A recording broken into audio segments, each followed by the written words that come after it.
गत 11 वर्षांनंतर जिल्हा मध्यवर्ती बँकेची निवडणूक होऊ घातली आहे। या 11 वर्षात राजकीय घडामोडीत अनेक बदल झाल्याने सहकार क्षेत्रामधील प्रतिष्ठेची समजल्या जाणाऱ्या या निवडणुकीत यावेळी एका गटात कॅबिनेट मंत्री तर दुसऱ्या गटात राज्यमंत्र्यांचा समावेश आहे। याशिवाय अनेक दिग्गज निवडणुकीच्या मैदानात उतरणार असल्याने या निवडणुकीत आणखीच रंगत वाढली आहे। जिल्हा मध्यवर्ती बँकेची यापूर्वीची निवडणूक सन 2010 मध्ये झाली होती। त्यावेळी बबलू देशमुख व संजय खोडके असे दोन गट निवडणूक मैदानात होते। त्यावेळी बबलू देशमुख गटाच्या 25 पैकी 13 जागा निवडून आल्याने बँकेवर त्यांनी सत्ता प्रस्थापित केली। सन 2015 मध्ये पंचवार्षिक निवडणूक होणे अपेक्षित होते, परंतु राजकीय द्वेष व अन्य कारणांमुळे तब्बल 5 वर्ष बँकेतील विविध प्रकरण न्यायप्रविष्ट झाल्याने सन 2010 पासून निवडणूकच झाली नाही। त्यामुळे तब्बल 11 वर्ष बँकेवर बबलू देशमुख गटाचे वर्चस्व होते। त्यामुळे विरोधकांची चांगलीच गोची झाल्याने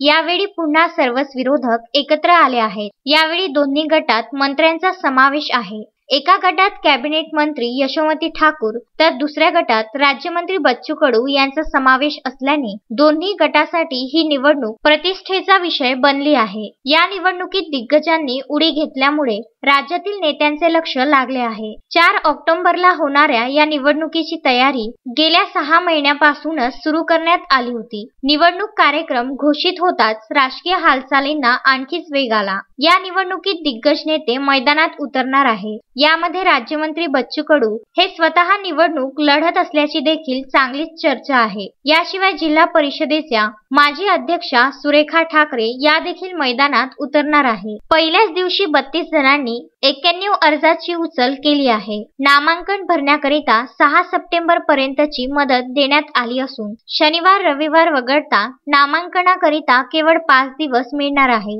4 ऑक्टोबरला मतदान व 5 ऑक्टोबरला मतमोजणी होईल। याकरिता 31 ऑगस्ट ते 6 सप्टेंबर पर्यंत सकाळी 11 दुपारी 3 वाजेपर्यंत नामांकन अर्ज उचल व भरण्याची संधी देण्यात आली आहे। बुधवारी पहिल्याच दिवशी माजी आमदार नरेशचंद्र ठाकरे, वीरेंद्र जगताप, सुधाकर भारसाकडे, हरिभाऊ मोहोड, अनंत देशमुख, अरुण गावंडे, प्रवीण काशीकर, संजय मार्डीकर, प्रशांत काळबांडे, श्रीपाल पाल, रवींद्र गायगोले यांच्यासह 32 जणांनी 91 अर्जाची उचल केली आहे। अजय शृंगारे, विदर्भ न्यूज, अमरावती।